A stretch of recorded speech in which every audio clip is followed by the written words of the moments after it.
This is Work and Life Harmony with Coach Kim Bettie, mixing motivation and music with my main man, Herman Curry. Welcome, Herman. Thank you, and greetings to everyone. Today we have a wonderful special guest with us, Dr. Gina Pritchard. She is a nurse practitioner in Texas with a telemedicine practice. Also, she is a dear friend of mine and an expert in heart attack and stroke prevention. And welcome, Dr. Gina. Thank you so much. I'm thrilled to be here. And I have to say, Herman, when I was talking to Dr. Gina behind the scenes, she said, I love that music that Herman plays. I like to say it in your accent a little bit, Dr. Gina. What did you think when you heard Herman's music? Yeah. Oh, I was so relaxed. It's better than like a soothing bubble bath, or I don't know if anyone listening like me really feels relaxed by sitting out on a lovely evening and watching the sunset. That's just how Herman's music makes me feel. It's just very therapeutic, I would say. So enjoyable, so soothing, so uplifting. Thank you. I appreciate it. And that was some of the target. The idea was to create relaxing music with the saxophone playing soothing sounds and sounding like a very unique human voice. Yes, that was my eye opening, that it really like speaks, like you don't have to have a person singing, it did the speaking. And we're doing it, Dr. Gina, to inspire people to think outside the box, to also of course calm and relax, and just to stimulate to action. So, and I will say, Herman, we've been getting comments from people on the YouTube page that I love the music because I can stop and think whatever we've talked about in the coaching actions, and they stop. And one lady said, I grabbed my notebook, and then while the music was playing, I took notes and made my action. So excited that we're doing that. And today's topic is just take little steps. And I would love for Dr. Gina to share why you contacted me. The reason I called Coach Kim is because I didn't feel like I was doing an adequate job. I'm really not trained to do an adequate job in helping my patients go through the process of grieving or go through the change that is absolutely required encountering loss like we've encountered and like we're continuing to encounter. In the last couple of years, we've all gone through a lot, right? In the whole world, we've gone through a lot. And in my practice, so much of the key components of an individual either getting healthy or staying healthy or getting healthier, taking their health to the next level in terms of being able to perform at a certain energy level, focus at a certain clarity level, etc. So much of what I do is focused on, revolves around lifestyle changes.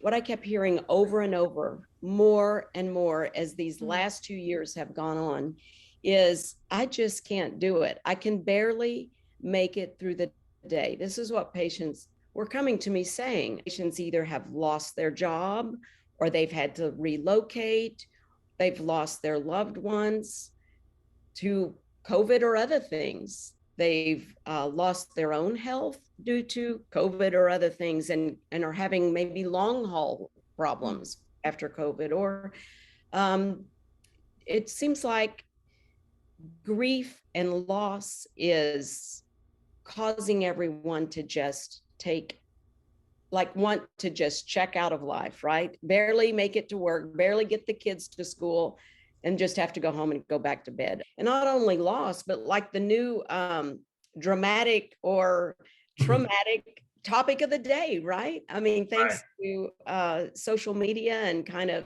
this political, cultural, whatever you want to call it, divide. So patients on a daily basis are saying, Dr. Gina, I can't sleep. My sleep's gotten worse instead of better. I'm trying all the techniques. Or sometimes they're like, I can't, just forget it. I give up on trying techniques. I give up on exercise. I can barely get the kids fed and make it through the day. So I knew that I needed some help to help my patients and myself, friends and family. We're all experiencing it. unfortunately. But it's not hopeless, but I knew we needed some strategies and some Coach Kim help.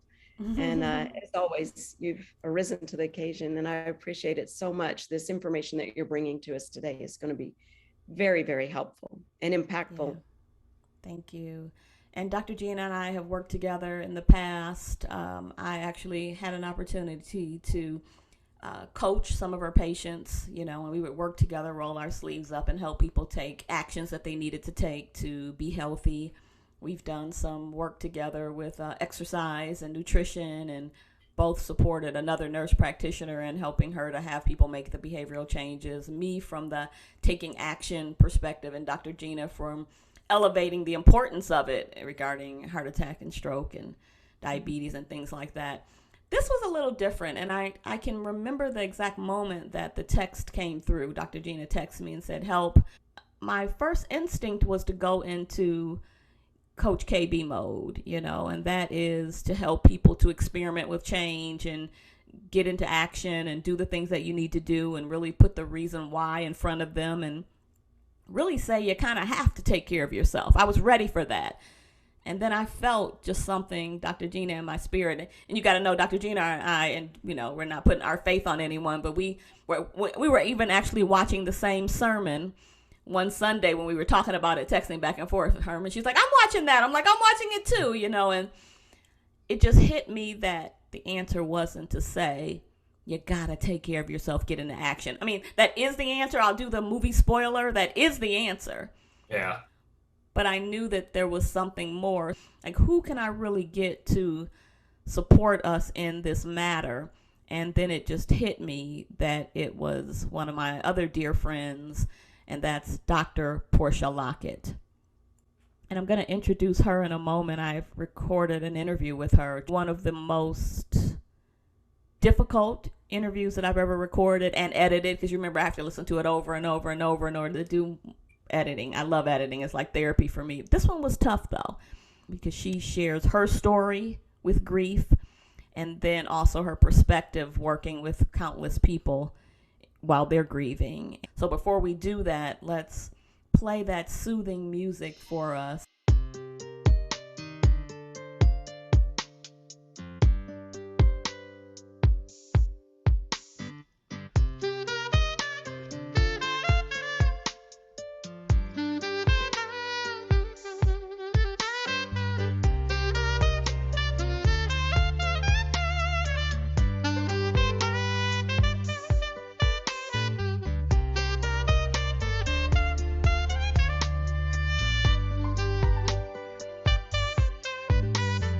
We had a Facebook Live audience member who said grief is an important topic and just thanks us for talking about it. Gina says, I am still grieving the loss of my mom last December 2020. I'm a musician, pianist, singer, composer, and arranger, and now producer as well. So music is so much appreciated. Music is healing. Yay, thank you for participating with us. Dana, we so appreciate it. So I'm going to share this interview here, and then we'll take a moment to reflect on what we're all learning, and then we will hear from Dr. Gina on just really framing for us why it's so important that we take care of ourselves no matter what's going on in our lives, and we'll also share some other aha moments. Dr. Portia Locke is a motivational speaker. She's a master trainer and facilitator. She is an author, a songwriter. She is a minister and a certified chaplain.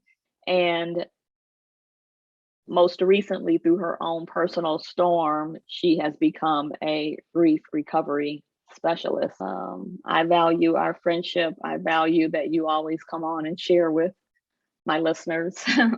And I really appreciate you and love you dearly. So welcome, Dr. Portia. I love you too.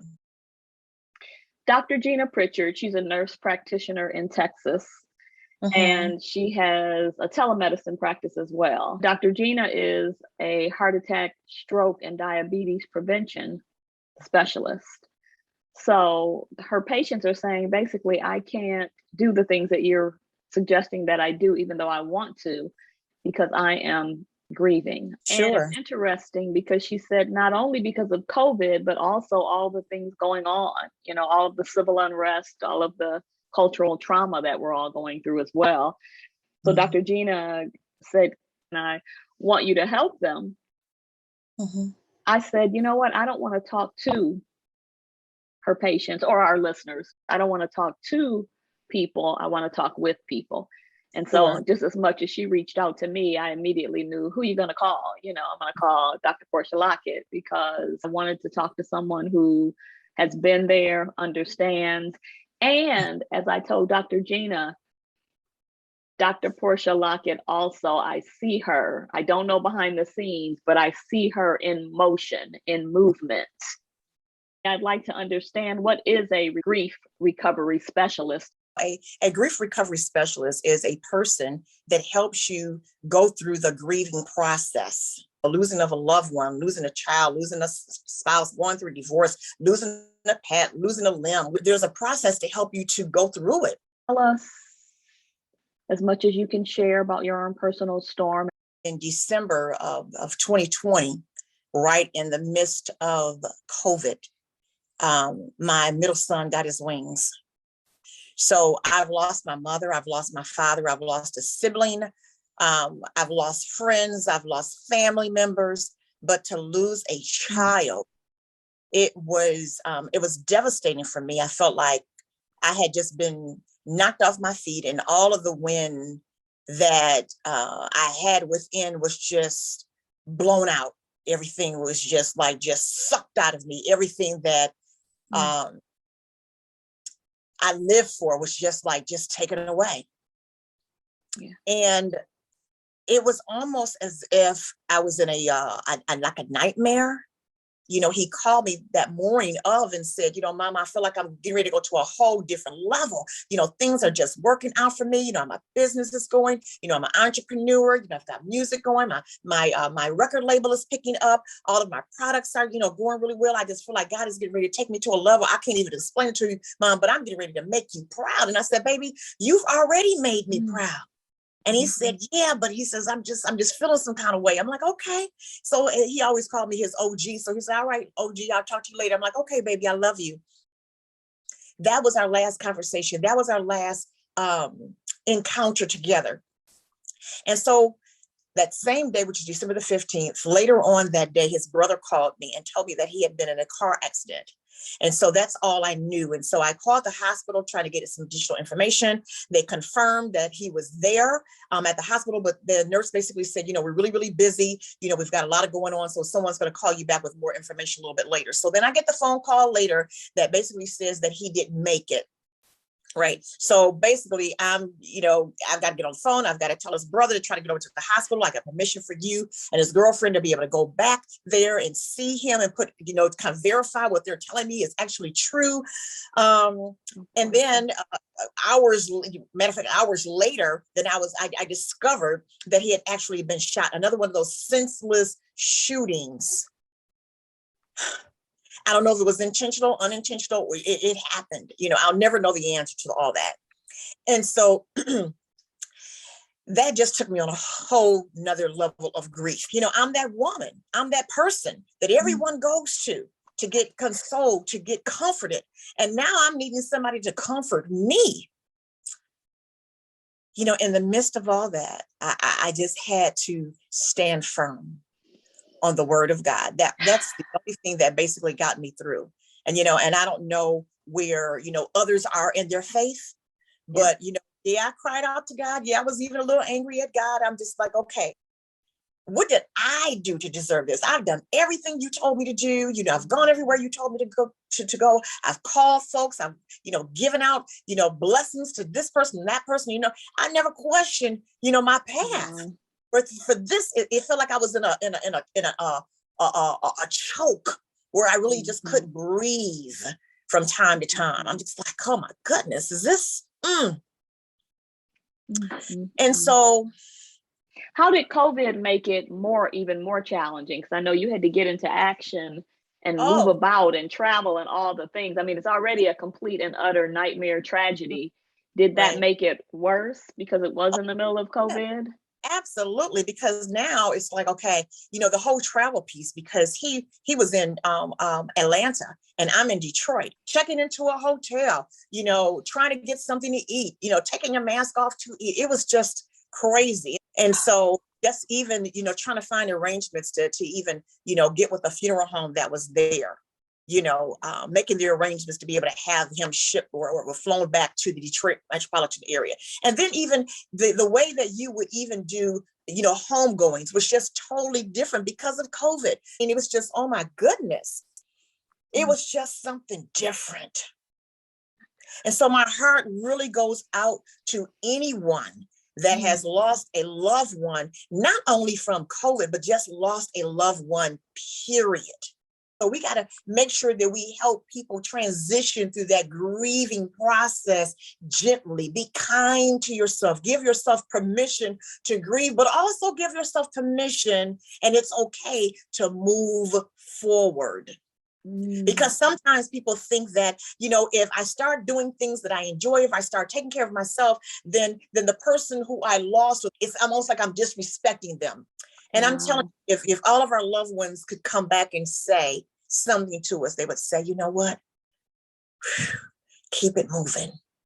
How can we have people understand what you did say in your blog so eloquently? We don't take care of ourselves, we will soon be the ones that need someone to take care of us. So how do we wrestle with that? I want to keep it real. Like, were you able to eat right, drink water, get sleep, exercise? I mean, when did you start that? Are you just now starting it? What? So I'm doing a much better job now, because when it happened, I just lost it. I lost my appetite. So, I was practicing, a vegan lifestyle, and I just basically shut down. I had no desire to pretty much eat anything. I had my regimen, my supplements that I was taking every single day, my vitamin C, vitamin D, my magnesium, all the different things that I was doing, even prior to COVID, to keep my immune system strong.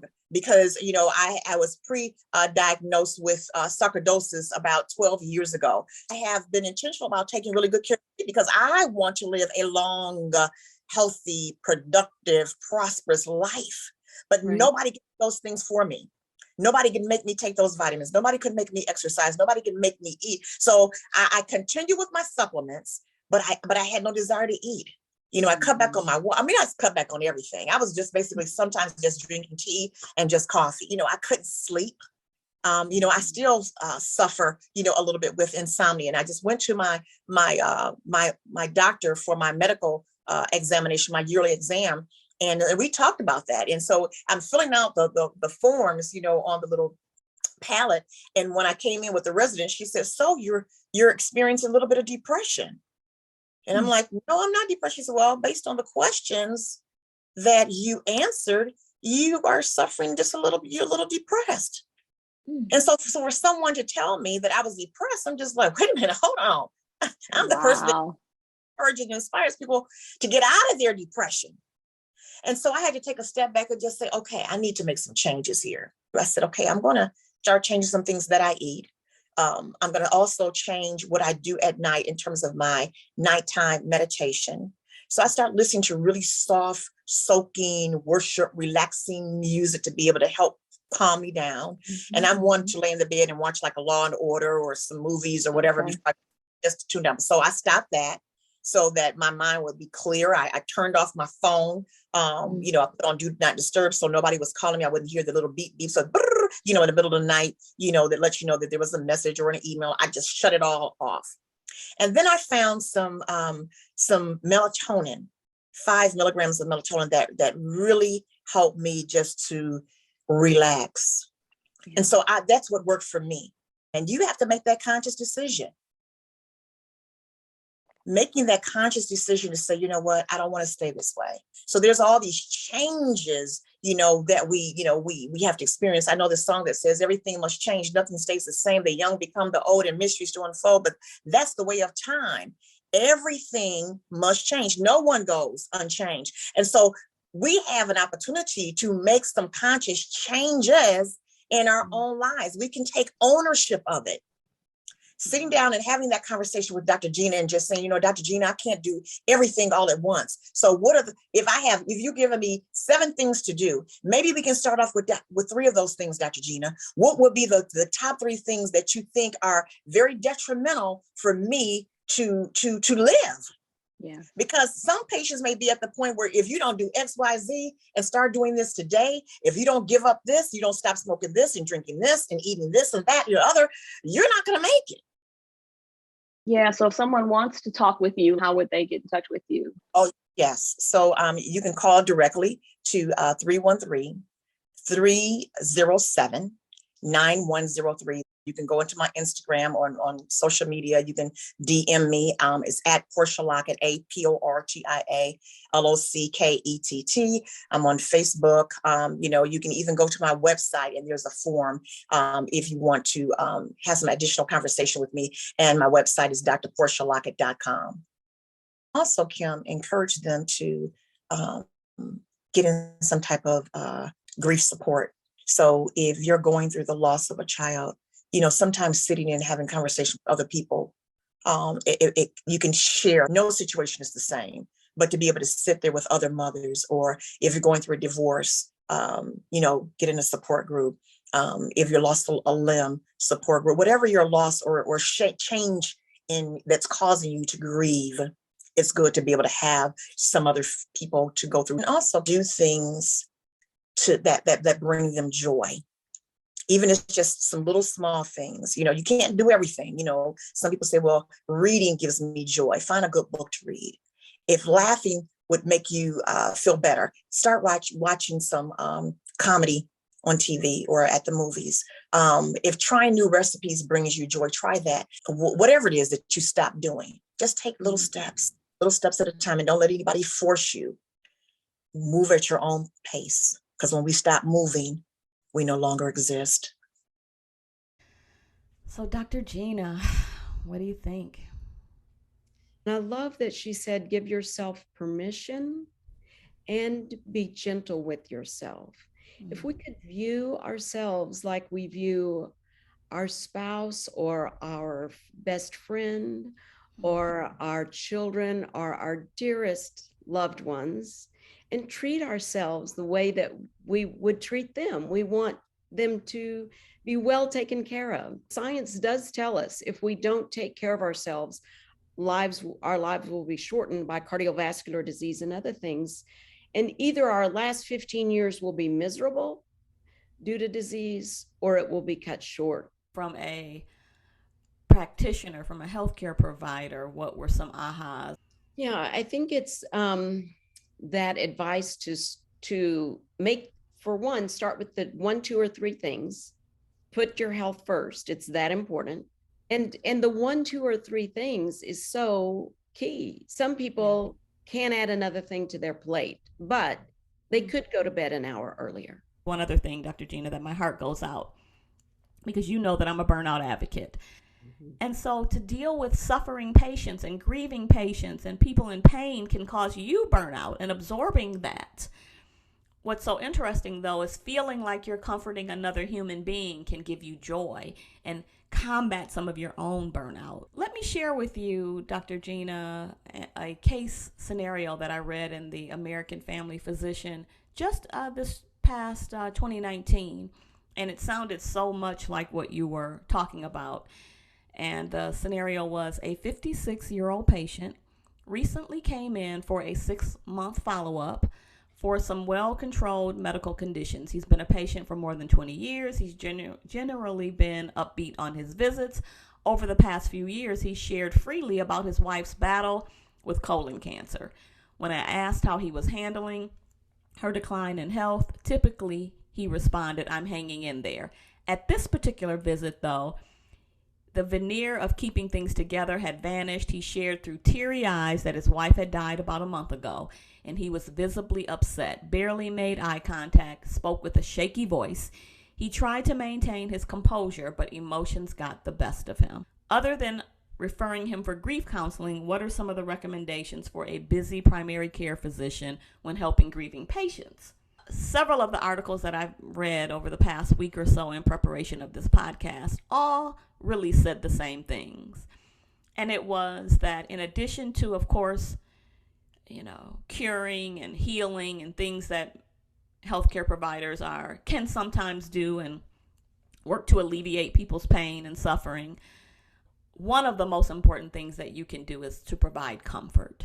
When we are under grief, and I'm going to say under grief because it feels like such a weight and it's an extra layer that just sort of cloaks your life in sort of a darkness or a heaviness.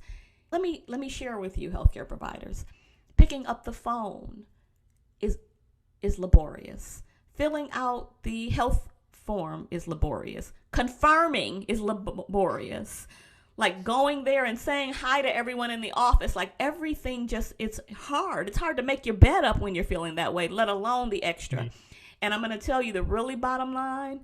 And Herman, what song is that? Don't nobody bring me no bad news. You know what I mean? Like that. The other piece of it is we are scared. You're always scared when you go to the doctor that somebody's going to tell you something you don't want to hear. But I have a really good friend that just lost her mother, and she was saying that she has an elderly father, an elderly father-in-law. She has some cousins that are going through health scares, and of course she has grown kids that are out mingling in the world. And she's like, if one more thing happens to anybody, I'm gonna snap. Well, I think it's that the focus of the visit just changes. Right? Maybe we're there to talk about your high blood pressure and how are you doing on that new medication. But when a story or an experience is shared, or tears are shed, or whatever, it's obvious that they are, like many of the patients I described earlier, is having a difficult time because of loss or grief or depression, whatever it is. Then that's the main topic of the visit. Then that's what we need to talk about. And I think a lot of it is asking open-ended questions and listening. And I was talking to Dr. Gina and Herman behind the scenes and sharing that I had was a caregiver, and it was enormous grief. It was a nightmarish situation, and I had neglected a tooth that needed some watch and care for the treatment that I had. And so I had taken a little too long to go back in. And by the time I went to the dentist, it was worse. And all I wanted to hear from my dentist and the team, as I kept saying, well, the reason why I stayed out was because I was dealing with this.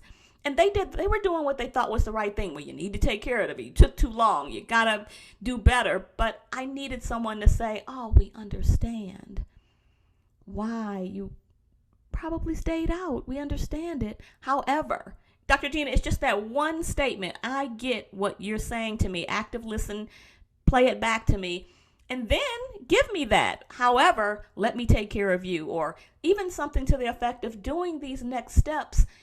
Everything else is so out of control, Kim. This would be one way for you to be in control of your health. We now do blood tests looking at inflammation. And so to provide that advice regarding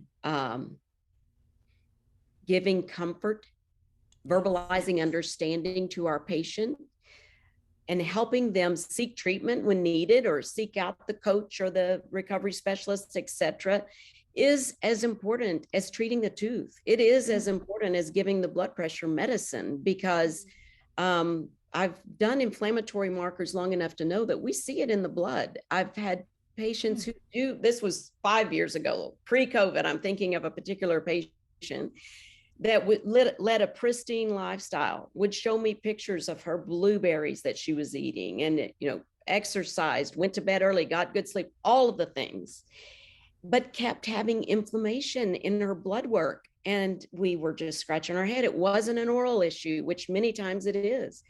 And we finally came down to it was that she was, just as you described, she was giving care, was the main caregiver for her husband, who had rapidly deteriorating Alzheimer's.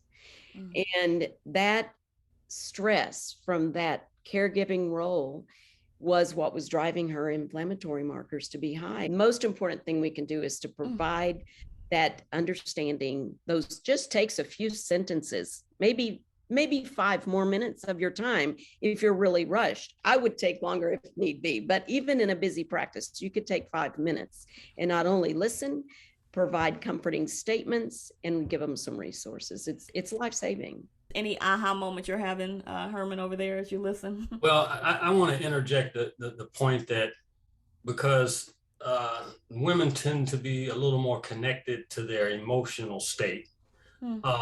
They, even though they may have challenges, they can share and they can tap into it. Men have a challenge with that. And I've had so many friends that have passed over the last few years because they waited to the last minute to go to the doctor. And my thing again about men and grief is that sometimes men don't want to share physically or within a group, but you can always get your favorite music, sit down in the dark, listen to that music, and let go. We have people sharing. Kevin just said, I miss my brother and my best friend. Herman, congratulations on the men sharing, right? The men saying, I miss my family members. So the thing that I learned in my research, Dr. Gina, what Herman is saying, you might be the only person that this patient is talking to about their situation. You've got them in the chair, in the bed, and if they're vulnerable at that moment, saying, like that 56-year-old patient in the scenario, I'm hurting because I just lost my wife. You might be the only person that they say that to. I'm going to leave you with one last story, and after that, Herman, let's listen to some music to take us out of this very deep conversation. And this is a challenging story to share as well, but I want you to hear it from the good news. One of the very first clients I had, Dr. Gina, and I don't think I've told you this one before, was a lady who was deciding to have her leg amputated or not. She actually said, I know that I want to keep my leg, even though they're advising me to get it removed. She had had type 1 diabetes as a child, and whatever had happened was at this point, but she chose to keep her leg. And the point was, she says, I'm coming to you because I need to put self-care strategies in place so that no matter what happens in my life and my lifestyle, I will always do every single thing that the doctor has told me to do, because it's the only way that I will live. It is a matter of life or death. Self-care is a matter of life or death for me. So we played through all the scenarios. She had older parents. If one or both of them, something happens to them. She had teenagers. If something tragic or the teenager does something that really causes an issue, what will you do? If this happens, if you lose your job, no matter what, she was committed to doing every single thing, eating right, doing all the things that any treatment plan that they had given her to keep her leg and her health while keeping her leg. And I say this to many of my clients. What if we looked at self-care as a matter of life or death? And the way Dr. Gina paints it, it really is matter of quality life or death.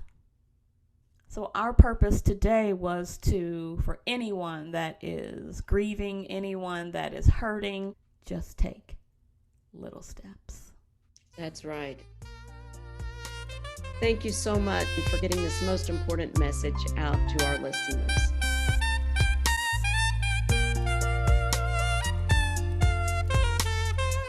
You can listen to the EP and stay in touch with Herman by going to Everywhere Music Goes. You can follow him on Facebook. He's on iTunes and Spotify. Stay connected with me at Coach Kim Bettie on social media, and then my website, kimbettie.com. Please join the mailing list.